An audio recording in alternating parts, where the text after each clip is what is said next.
أعوذ بالله من الشيطان الرجيم. بسم الله الرحمن الرحيم. قد نرى تقلب وجهك في السماء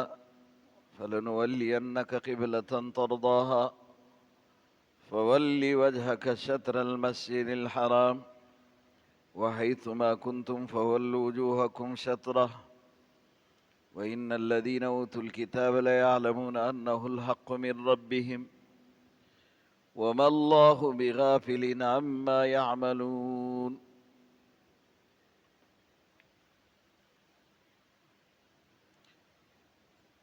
قد نرى تقلب وجهك في السماء فلنولينك قبلة ترضاها. یہ بات واضح ہو چکی ہے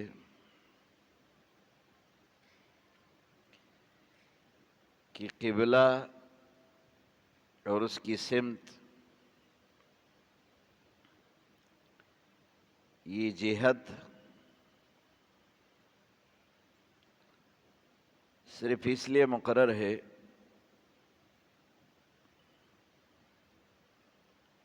عبادت میں یکسوئی ہو اور عبادت کے اندر خوبصورتی ہو،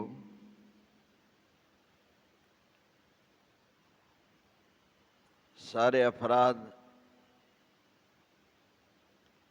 ایک ساتھ ایک نماز میں ایک رخ پر کھڑے ہو،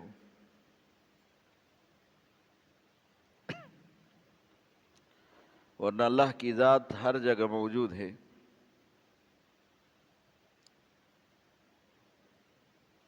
اب رسول اللہ صلی اللہ علیہ وسلم پورا امت کے لیے ان کی ہدایت پر حریص ہے، اور خصوصاً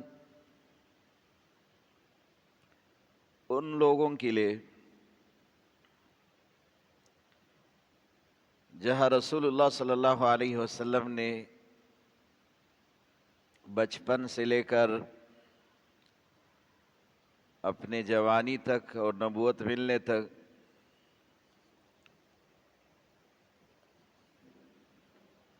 خصوصاً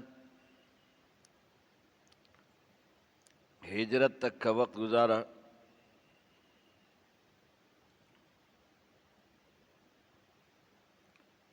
ان کا قبلہ بیت اللہ،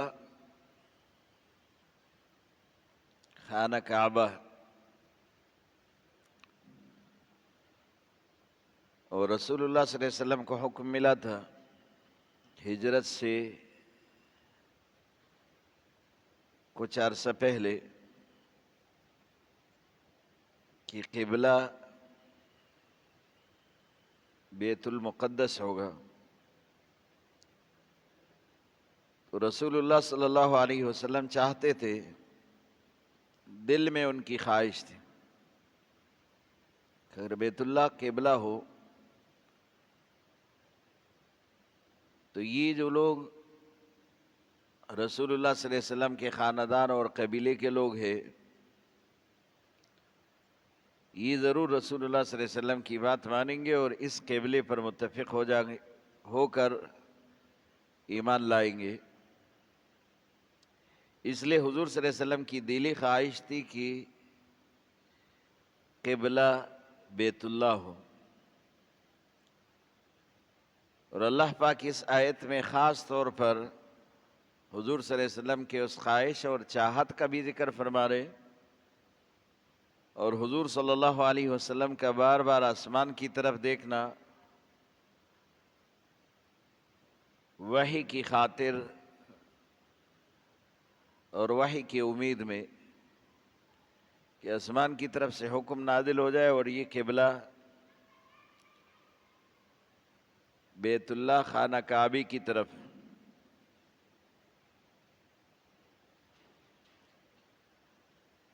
اور دوسری بات یہ کہ اس آیت میں رسول اللہ صلی اللہ علیہ وسلم کے اس خواہش پر یہ کہا کہ ہم نے قبلہ وہ بنایا جس پر تم راضی ہو، جس پر تمہیں خوشی مل جائے۔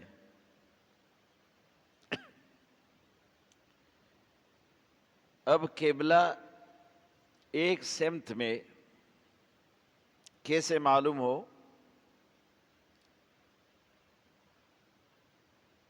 بعض لوگ سورج کے غروب اور طلوع سے بالکل صحیح سمت معلوم کرتے، بلادی بعیدہ دور دور کے جنگلات میں، دیہاتوں میں جو بستیاں اور جو آبادی ہوتی تھی، وہ اپنے قریب آبادی میں دیکھتے تھے قبلہ کس طرف ہے، پھر اسی طرف اندازہ لگا کر قبلہ معین کرتے تھے۔ پہلے زمانے میں یہ ہوتا تھا، اور کبھی ایسا کہ قبلے میں تھوڑا بہت فرق بھی ہوتا تھا۔ اب جدید دور میں ایسے آلات آئے ہیں کہ اس آلات سے قبلہ معلوم کرنا بہت آسان ہے۔ وہ جدید قسم کی مشینریاں اور آلات ہے جس کے ذریعے قبلے کا سمت معلوم ہوتا ہے۔ ہمارے ہاں پورے پاکستان میں اور یہ ایشیائی ملکوں میں قبلہ غروب کی طرف ہے، جہاں پر سورج غروب ہو رہا ہے اسی طرف ہمارا قبلہ ہے۔ لیکن علماء نے لکھا ہے کہ یہ قبلہ صرف بالکل اس سیٹ پر نہیں جہاں پر قبلے کی جگہ معین ہو، بلکہ 48 ڈگری مقرر کیا ہے، جس میں تھوڑا بہت فرق ہو تو اس میں بھی نماز ادا ہو جائے گی، اس میں کوئی فرق نہیں آئے گا۔ ہر جگہ بالکل عین اس قبلے پر جو کہ بیت اللہ ہے اسی طرف نماز پڑھنا یہ ممکن نہیں ہے۔ اس لیے یہ مغرب کے طرف جو ہم رخ کر کے نماز پڑھ رہے، ایک تو اندازے کے اعتبار سے، اور دوسرا یہ کہ وہ 48 ڈگری پر جو قبلہ معین ہے اسی طرف، یعنی مشرق اور مغرب کے اس بیچ میں 48 ڈگری کا یہ پورا قبلہ قرار دیا گیا، اور اس میں اگر سمت میں تھوڑا گڑبڑ ہو جائے دائیں بائیں کی طرف تو اس سے کوئی فرق نہیں ہوتا، نماز ادا ہو جائے گی۔ ایک حکم یہ ہے۔ تو قرآن نے رسول اللہ صلی اللہ علیہ وسلم کا وہ بے چینی اور حضور صلی اللہ علیہ وسلم کا وہ طلب اور حضور صلی اللہ علیہ وسلم کا وہ امید ذکر کیا ہے جو قبلے کے لیے رسول اللہ صلی اللہ علیہ وسلم بیت اللہ کی طرف، خانہ کعبہ کی طرف چاہتے تھے کہ یہ قبلہ ہو، اور اللہ پاک نے ایسا ہی کیا۔ لیکن حضور صلی اللہ علیہ وسلم کے خواہش کے مطابق، چاہت کے مطابق جو رسول اللہ چاہتے تھے وہ یہ کہ ان کے خاندان اور اس کی قوم والے، اور خاص طور پر وہ قبائل عرب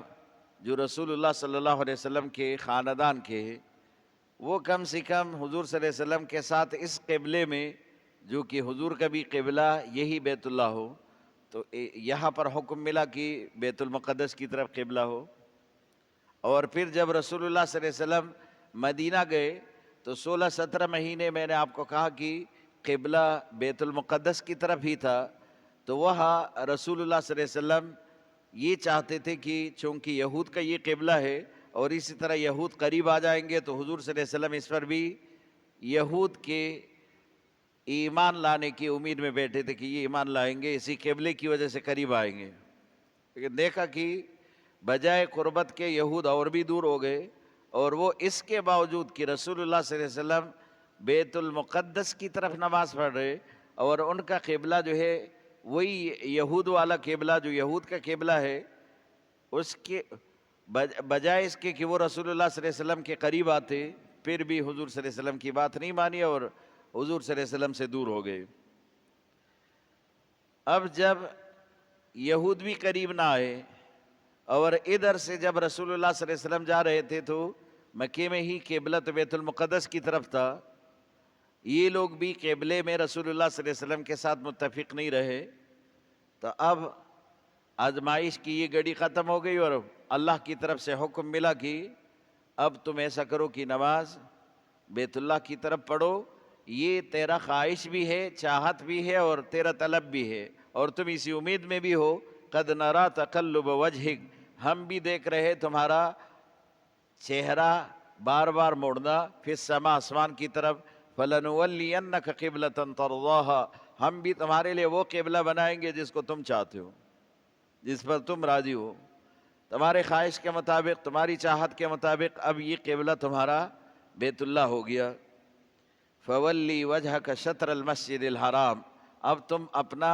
چہرہ مسجد حرام کی طرف کر دو۔ یہاں عین مسجد حرام کی جگہ یہ نہیں کہا کہ فولی وجہک الی کعبۃ اللہ، فولی وجہک الی بیت اللہ، یہ نہیں کہا کہ اپنا چہرہ صرف بیت اللہ کی طرف کرو یا اپنا چہرہ صرف اس کعبے کی طرف کرو جو کہ 4 کونے والا یہ آبادی ہے اسی طرف کرو، یہ نہیں کہا۔ 4 کونے والا یہ دیوار ہے اسی طرف کرو، یہ نہیں کہا، بلکہ یہاں پر شطر کا لفظ کہا، اور شطر کا معنی اس سمت کی طرف کرو بس، کیونکہ عین اس طرف یہ تو ان لوگوں کے لیے ممکن ہے جو کہ بالکل کوئی کعبے کے سامنے نماز پڑھ رہے، ان کے لیے حکم بھی یہ ہے جو کعبے کے سامنے نماز پڑھے وہ صرف کعبے کی سمت کی طرف نماز پڑھے گا۔ اگر دیوار کے اس طرف ہے تو اس طرف والا اس طرف نماز پڑھے، اس طرف ہے تو اس طرف، کیونکہ 4 کونے والا ہے، اس طرف ہے تو اس طرف، اس طرف ہے تو اس طرف، چاروں طرف جو ہے وہاں پر نماز پڑھیں گے، لیکن عین کعبے کی طرف۔ اب یہ حکم کعبے سے باہر دور بلادوں کے لیے، جیسے ہم یہاں رہتے ہیں پاکستان میں، اب ہمارے لیے حکم کیا ہوگا کہ ہم جب نماز پڑھیں گے تو شطر المسجد الحرام، یہ کہا کہ وہ پورا مسجد حرام کی طرف شطر، اور مسجد حرام کے تو کافی بڑے حدود ہیں، یہ نہیں کہا کہ وہ صرف خانہ کعبے کی طرف، باہر کے لوگ صرف حدود حرم میں کسی بھی طرف سمت کا جو ہے وہ اندازہ لگا کر نماز پڑھے، ورنہ یہ بہت مشکل ہوتا کہ اگر ہمیں بھی یہ حکم ملتا کہ آپ صرف کعبے کی طرف نماز پڑھو اور آپ صرف بیت اللہ کی طرف نماز پڑھو، پھر قبلہ یہ اس کا صرف ایک سمت میں نماز پڑھنا، یہ جہت معلوم کرنا، یہ پھر جو ہے مشکل ہوتا، تو اللہ نے آسان کر دیا کہ تمہارے لیے قبلہ صرف وہ نہیں ہے جو کہ عین کعبہ کی بلڈنگ ہے، اور وہ نہیں ہے جو کہ عین بیت اللہ ہے، بلکہ مسجد حرام کی طرف آپ پورا حرام کی طرف کیا کرو، نماز پڑھو۔ تو میں نے آپ کو کہا جو کہ دور دور بلادوں کے لیے اب وہی 48 ڈگری والا جو قبلہ ہے اسی کا حکم ہے کہ 48 ڈگری پر یہ جو قبلہ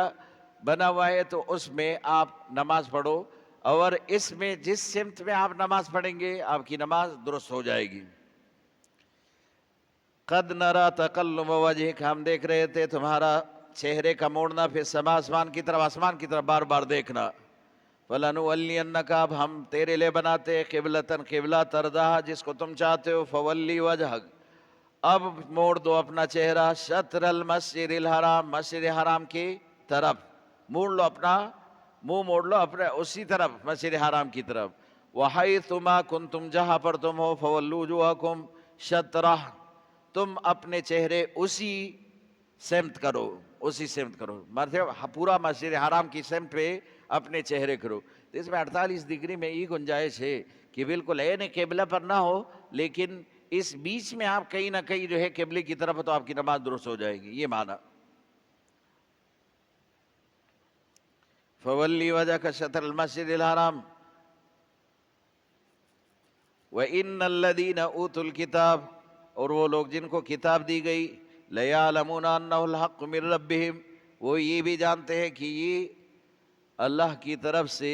حق کے ساتھ اتارا گیا۔ وہ یہ سمجھتے کہ یہ اللہ کی طرف سے حق ہے. جن کو کتاب ملا ان کو پتہ یہ اللہ کی طرف سے.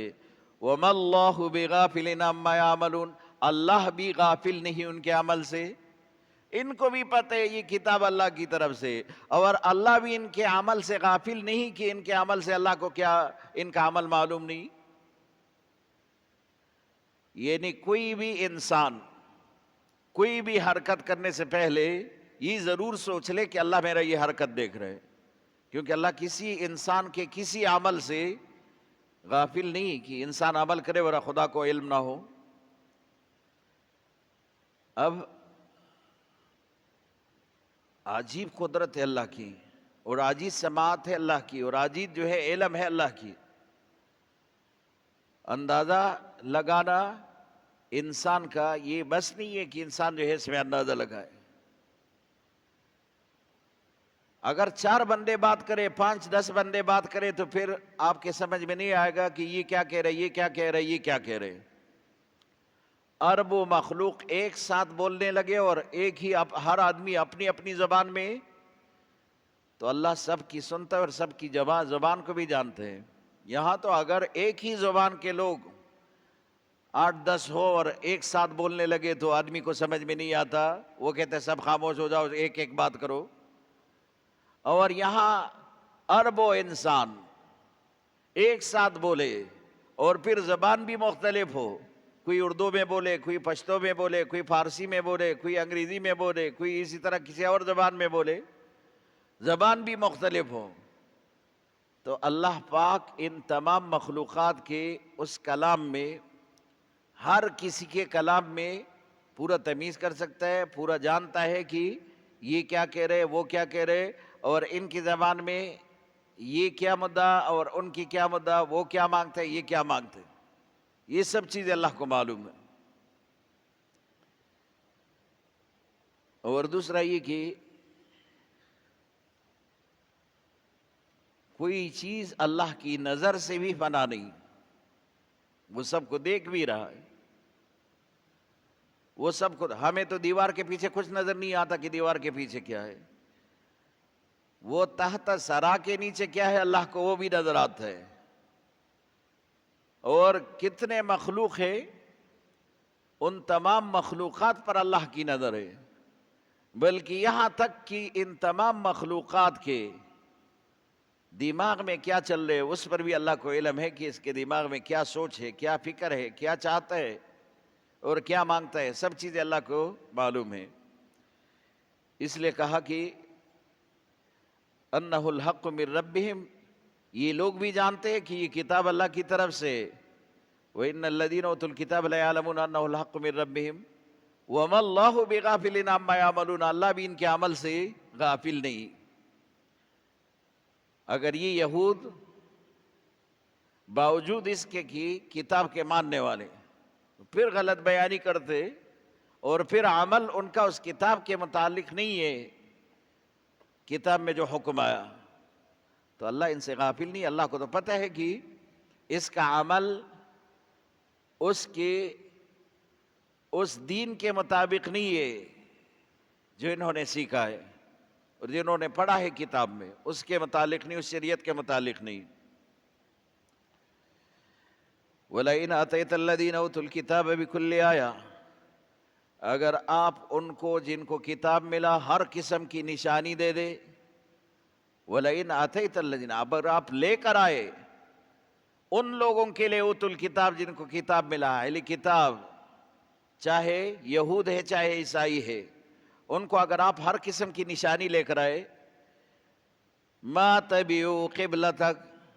یہ تب بھی تیرے قبلے کی اتباع نہیں کریں گے, تب بھی نہیں مانیں گے جو قبلہ تیرا یہ بھی اسی قبلے کو مانے. اور تو نشانی بھی لے کر آئے کہ یہ قبلہ میں اپنی طرف سے نہیں بتا رہا, یہ اللہ کیا حکم ہے, تو تب بھی یہ مانیں گے نہیں, یہ اس قبلے میں تمہارا ساتھ نہیں دیں گے. وَمَا أَنْتَ بِتَابِعٍ قِبْلَتَهُمْ, اور نہ تو انہیں کی قبلے کی اتباع کریں گے. اب اللہ کا حکم آیا کہ تو بیت المقدس کی جگہ بیت اللہ کی طرف نماز پڑھو, نہ تو تم بیت اللہ کی بیت المقدس کی طرف ابھی نماز پڑھ سکتے ہو, یعنی ان کا اتباع تو نہیں کر سکتے. یہ جو بیت المقدس کی طرف پڑھنے والے, نہ تم ان کی طرح خود بیت المقدس کی طرف منہ کر کے ابھی نماز پڑھ سکتے ہو، اور نہ یہ لوگ تمہارے قبلے کے پابند ہو سکتے، تو نہ یہ تمہارے پاس آ سکتے نہ تم ان کے پاس جا سکتے ہو۔ وَمَا بَعْضُهُمْ بِتَابِعٍ قِبْلَةَ بَعْضٍ، آپ کا اتباع تو چھوڑو، یہ جو آپس میں ایک دوسرے کی اتباع بھی نہیں کرتے، اس میں بھی اختلاف ہے۔ یہ جو لوگ موجود ہیں ان کا بھی الگ الگ قبلہ ہے، یہ آپس میں بھی ایک دوسرے سے نہیں ملتے، ایک دوسرے کے ساتھ تعلق نہیں رکھتے۔ وَلَئِنِ اتَّبَعْتَ أَهْوَاءَهُمْ، اگر آپ ان کے خواہش کے مطابق چل پڑے، مِن بَعْدِ مَا جَاءَكَ مِنَ الْعِلْمِ، اس کے بعد کہ آپ کے پاس اس کا علم بھی ہے، آپ کو وحی الہی ہو رہی ہے، پھر بھی آپ نے وحی الہی چھوڑ کر ان کی خواہش پورا کرنے کے لیے ان کا اتباع کیا، اِنَّكَ إِذًا لَّمِنَ الظَّالِمِينَ، پھر اس وقت آپ بڑے ظالموں میں سے ہو جائیں گے۔ نبی تو نبی ہوتے، وہ بچپن سے لے کر اپنے دنیا میں چلے جانے تک کوئی غلطی نہیں کرتا، ہر غلطی سے محفوظ۔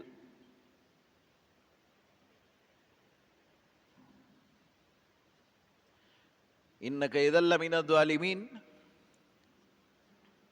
اگرچہ خطاب نبی کو ہے اور اس سے مراد ہم اور آپ ہے، معنی یہ کہ یہود تمہارے قبلے کو قبلہ نہیں کہیں گے اور کبھی بھی آپ کا اتباع نہیں کریں گے، اور آپ ان کا اتباع کریں گے تو یہ تب خوش ہوں گے جب ان کے دین کو تم خود اپنا دین کہو، ان کے قبلے کو اپنا قبلہ کہو، تب یہ تم سے راضی ہوں گے۔ یعنی تم اپنا ایمان چھوڑو، یہود کے دین کو اختیار کرو، یہ تمہارا دوست بن جائیں گے۔ اگر ایسا کرو گے تو معنی یہ کہ پھر تم تو بڑے بڑے ظالم ہو، تم دین کو بیچ کر کفر خریدنا چاہتے ہو، اور دین بیچ کر تم ان کی یہودیت کو اختیار کرتے ہو، ان کے مذہب کو اختیار کرتے ہو، تو پھر تم بڑے ظالم، یہ معنی۔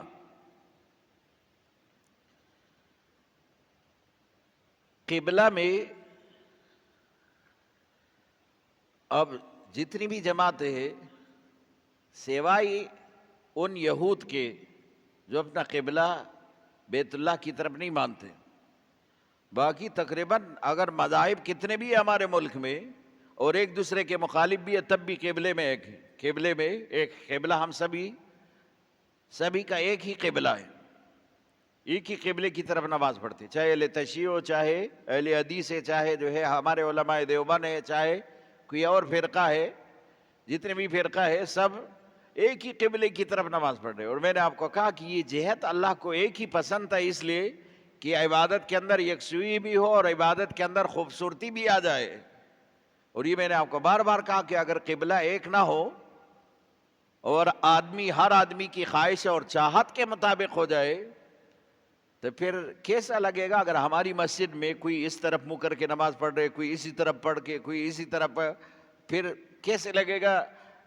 اس مسجد میں پوری جماعت کے لوگ، یہ کیسے لگیں گے؟ بہت برے لگیں گے، عبادت میں کوئی یکسوئی نہیں ہوگی، کوئی خوبصورتی نہیں آئے گی۔ اس لیے ایک ہی جہت مقرر کر کے اللہ پاک نے کہا کہ تمہارا قبلہ ہے۔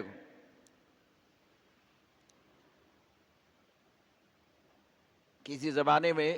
ہمارا ایک مدرسہ وہ شارع فیصل پہ ہوتا تھا، وہاں پر مدرسے میں پڑھاتا تھا، اور ادھر سامنے جو ہے دفتر تھا اور اس پہ شیشے لگے ہوئے تھے، اور ادھر مدرسے میں جو ہے یہاں پر پڑھائی کے لیے کلاسیں تھی۔ ہمارا ایک رشتہ دار آیا تھا اور وہ جائے نماز ہم اکثر جو ہے کلاس میں بیٹھنے کے لیے ایسے بچھاتے تھے، تو جائے نماز کا رخ جیسے اس طرف ہے قبلے کی طرف، یہ اس طرف تھا، یہ رخ اس طرف تھا۔ تو ہمارا وہ رشتہ دار جو آیا تو انہوں نے نماز نہیں پڑھی تھی اور مجھ سے پوچھا ہی نہیں، اور میرا بھی اسی طرف خیال نہیں تھا، اور اس نے جا نماز کی سمت دے کر یہ کہا کہ شاید قبلہ اسی طرف ہو، تو کھڑے ہو گئے نماز پڑھنے کے لیے۔ اب یہ بجائے اس کے کہ قبلہ یوں ہے اور وہ یوں نماز پڑھ رہے، بالکل اسی طرف نماز پڑھ رہے۔ ایک عورت آئی، ان کی بچی تھی، اور وہ پوچھنے لگی کہ داخلہ ہے مدرسے میں؟ ہم نے کہا جی داخلہ تو ہے۔ اچھا، تو پھر ایک دم ایسے وہ اس آدمی کو دیکھا، مجھے تو خیال نہیں تھا، اور مجھے کہا کہ آپ کس مسلک سے آپ کا تعلق ہے؟ ہم نے کہا مسلک سے کیا کام آپ کا؟ بچے کو قرآن پڑھانا ہے، تو ہمارے ہاں یہاں اساتذہ قرآن ہی پڑھاتے ہیں، تو اس کا کیا مطلب کس مسلک سے؟ اچھا، میں نے کہا کہ بس ہم تو علماء دیوبند سے ہی تعلق رکھتے، لیکن ہمارے مدرسے میں یہ سارے بچے پڑھ رہے، کوئی بریلوی ہے، کوئی اہل حدیث ہے، ان کے بچے بھی آ کر یہ پڑھ رہے، کوئی مسئلہ نہیں ہے۔ میں اس عورت کو اس پر مطمئن کرنا چاہ رہا تھا۔ اچھا، وہ عورت چلی گئی، کہہ رہے کہ چلو میں بچی کو لے کر پھر جو ہے ان کے والد کو بیچ کر وہ بات کرے گا، اور پھر جو ہے بچی یہاں داخل ہوگی۔ یہ عورت گئی، میں نے دیکھا کہ وہ رشتہ دار اس طرف نماز پڑھ رہے، اس کو تو میں نے آواز دیا کہ بھائی قبلہ غلط ہے، یہ تم کس طرف نماز پڑھ رہے ہو؟ لیکن مجھے ایک دم خیال آیا کہ اس عورت نے اس بندے کو دیکھ کر کہ یہ قبلہ ہی تو اس کا الگ ہے، یہ کس مسلک کے، یہ کس مسلک کے لوگ ہیں، ان کا تو قبلہ ہی الگ ہے، اس لیے پوچھا تھا کہ آپ کا تعلق کس مسلک سے؟ کیونکہ یہاں پر تو سب کا قبلہ ہی ہے کہ اہل تشیع بریلوی سب کا ایک ہی قبلہ ہے، اور وہ الگ طرف نماز پڑھ رہے تو وہ کہہ رہے تھے یہ جو نماز پڑھ رہے سامنے یہ مولوی خود بیٹھا ہے اور اس کے سامنے یہ نماز پڑھ رہے، اور یہ کا تو قبلہ ہی الگ ہے، یہ تو کوئی دوسرا فرقہ ہے۔ تو وہ عورت دوبارہ نہیں آئی نہ، بچی کو لے کر آئی، کیوں اس کو اطمینان نہیں ہوا کہ یہ تو کوئی دوسرے مسلک کے لوگ، اور یہاں تو غلطی ہو گئی تھی، جہاں نماز سمت تھا اور اس نے جو ہے نماز اسی طرف پڑھی۔ تو 48 ڈگری پر یہ قبلہ معین ہے، اس لیے اگر تھوڑا بہت اس میں فرق آ جائے تو نماز ہو جائے گی۔ جیسے یہ آلات ابھی بھی لے کر آئے ہمارے مسجد میں لگائے تو اس میں تھوڑا بہت فرق ہوگا قبلے کا، کوئی اعلیٰ مشین جو ہے تھوڑا اس طرف دکھائے گا، کوئی اس طرف دکھائے گا، کوئی فرق نہیں پڑتا۔ 48 ڈگری بہت بڑی چیز ہے، اس میں یہ قبلہ ہے، اس کے بیچ میں ہمارا یہ قبلہ بھی درست ہوگا۔ وَلَئِنْ آتَيْتَ الَّذِينَ أُوتُوا الْكِتَابَ بِكُلِّ آیَةٍ، اگر تم ان کو لے کر آئے ہر قسم کی نشانی، ان یہود کو ہر قسم کی نشانی لے کر آئے، مَا تَبِعُوا قِبْلَتَكَ، یہ تب بھی تیرے قبلے کی اتباع نہیں کریں گے، وَمَا أَنْتَ بِتَابِعٍ قِبْلَتَهُمْ، نہ تو ان کے قبلے کا اتباع کرو گے، وَمَا بَعْضُهُمْ بِتَابِعٍ قِبْلَةَ بَعْضٍ، اور نہ ان میں سے آپس میں ایک دوسرے کی بھی اتباع نہیں کرتے۔ وَلَئِنِ اتَّبَعْتَ أَهْوَاءَهُمْ، اگر آپ ان کے خواہش کے پیچھے چل پڑے، مِن بَعْدِ مَا جَاءَكَ مِنَ الْعِلْمِ، جو آپ کو علم آیا، إِنَّكَ إِذًا لَمِنَ الظَّالِمِينَ، پھر تو یہ ظلم کی بات ہوگی۔ اچھا، ان کے پاس ان کے انبیاء کیا کیا نشانی لے کر آئے تھے، اس لیے اللہ نے رسول کو کہا تم ہر قسم کی نشانی لے کر آؤ، یہ تب بھی نہیں مانیں گے۔ قوم صالح نے خود اپنے نبی سے، حضرت صالح علیہ السلام سے مطالبہ کیا تھا، ہم تیرے دین پر، تیرے شریعت پر لبیک کہیں گے، ایمان لائیں گے، لیکن ایک کام کرو، سامنے ایک پہاڑ تھا پتھر کا بنا ہوا، پتریلی پہاڑ، جیسے ہمارا یہ پیچھے تو ایسے پتریلی پہاڑ تھا، کہا کہ اس میں سے اونٹنی نکل آئے، یہ ان کا مطالبہ تھا، اس میں سے اونٹنی نکل آئے، اور اونٹنی بھی کیا ہو، گاون ہو، اور جیسے اونٹنی باہر آئے تو بچہ بھی پیدا کرے، بچہ بھی جنم لے، تب ہم ایمان لائیں۔ یہ نشانی خود قوم نے مانگا تھا۔ حضرت صالح علیہ السلام نے کہا اگر ایسا ہو جائے تو آپ ایمان لائیں گے؟ جی، سب نے کہا کہ بالکل۔ حضرت صالح علیہ السلام اللہ کے نبی ہے، 2 رکعت نماز پڑھی اور اللہ سے یہ خود مانگا۔ یہ قوم اسی طرح کا معجزہ مانگتے ہیں، یہ نشانی آپ کے لیے پیش کرنا تو یا اللہ کوئی مشکل نہیں، پیش کر دو ایسی نشانی۔ اسی پہاڑ میں سے اونٹنی بھی نکل آئی، بچہ بھی جنم لیا، اور پھر جو ہے اسی طرح ان کے سامنے، ان کے آنکھوں کے سامنے سب کچھ ہوا، تب بھی انہوں نے ایمان نہیں لایا۔ اللہ نے عذاب سے غرق کر دیا لیکن پھر بھی ایمان نہیں لایا۔ تو اللہ کہتے تم ان کے سارے نشانے لے کر آؤ، اور یہ اپنی آنکھوں سے دیکھ لے، تب بھی یہ آپ کے قبلے کی اتباع نہیں کریں گے، تب بھی آپ کا دین نہیں ماننے والے۔ یہ تب خوش ہوں گے کہ جب تم ان کا دین اختیار کرو گے، اور یہ ناممکن ہے۔ الذین آتیناہم الکتاب، وہ لوگ جن کو کتاب دی گئی، یعرفونہ کما یعرفون ابناءہم، ایسے جانتے جیسے کہ اپنی اولاد جانتے۔ یہ کتاب کو بھی ایسے جانتے یہ خدا کی طرف سے جیسے اپنی اولاد کو جانتے۔ وَإِنَّ فَرِيقًا مِّنْهُمْ لَيَكْتُمُونَ الْحَقَّ، لیکن ان میں ایک جماعت حق کو چھپاتے ہیں، وَهُمْ يَعْلَمُونَ، اور وہ جانتے اس بات کو کہ یہ حق ہے پھر بھی چھپاتے۔ یہاں معرفت میں اولاد کہا کہ کتاب کو ایسے جانتے ہیں جیسے اپنی اولاد کو جانتے۔ ماں باپ کیوں نہیں کہا؟ حالانکہ ماں باپ کا بہت بڑا درجہ ہے، جیسے اولاد اپنی ماں باپ کو جانتے ایسے یہ کتاب جانتے، یہ نہیں کہا، بلکہ یہ کہا کہ یہ کتاب کو ایسے جانتے ہیں جیسے ماں باپ اپنی اولاد کو جانتے ہیں۔ اس میں بڑا حکمت ہے۔ تم اپنے ماں باپ کو جانتے ہو لیکن اتنے نہیں جانتے جتنے ماں باپ آپ کو جانتے، اولاد کو جانتے، کیونکہ اس نے بچپن سے جب آپ پیدا ہوئے اس وقت سے آپ کے جسم کا کوئی حصہ ایسا نہیں جیسے جس کو انہوں نے دیکھا نہیں، اس کو آپ کا پورے جسم کا پورا حصہ نظر آیا ہے۔ کوئی عیب اگر آپ کے جسم میں ہے تو آپ کے والدین سے چھپی ہوئی نہیں، کیونکہ والدین نے آپ کو اس حال میں دیکھا جس وقت آپ کا کوئی پردہ ہی نہیں تھا ان سے۔ لیکن والدین کا تو آپ سے پردہ ہے، آپ نے اس کے اعضاء تو نہیں دیکھی، آپ نے اس کے وہ سطر تو نہیں دیکھا جو سطر کا حکم ہے، اور والدین کا والدین نے آپ کا دیکھا ہے۔ اس لیے یہ کہا کہ یہ کتاب کو ایسے پہچانتے جیسے والدین اپنی اولاد کو پہچانتے، جیسے ان سے اپنی اولاد میں کوئی عیب نہیں چھپتا،